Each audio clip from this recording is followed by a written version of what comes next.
Но пак по-добре, какво значение има? Хеджбек седан. Абе 4500 не са ли малко, бе? Не, по толкова почват, бе. Първи ги да видиш 4500, 4800 ги има. Абе, да ги гледам 5600 са, бе.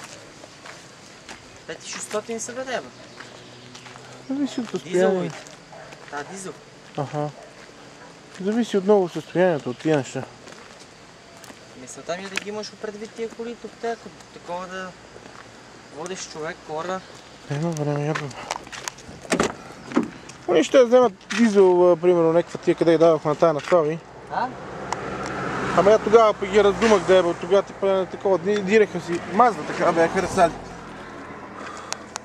Сигурно ще докараме джипа утре или друга. Сантефето. Ще е готово, това мога се обаждаш. Обадих му се.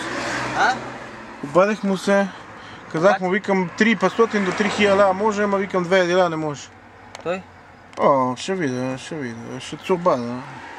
Си бе пък. Не е казал нищо. Той ти гледа, че мисля. Сантефето утре или други ден ще трябва да го пребера, Ивчо ми се обади, че е готово.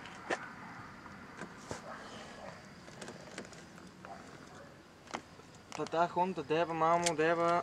Е много е Хондата, само къде има ръжи. Само това да бегат. Ще фана и изкарам бия да си я правя. Викаш да я направиш като върта. Да я направиш да се свети.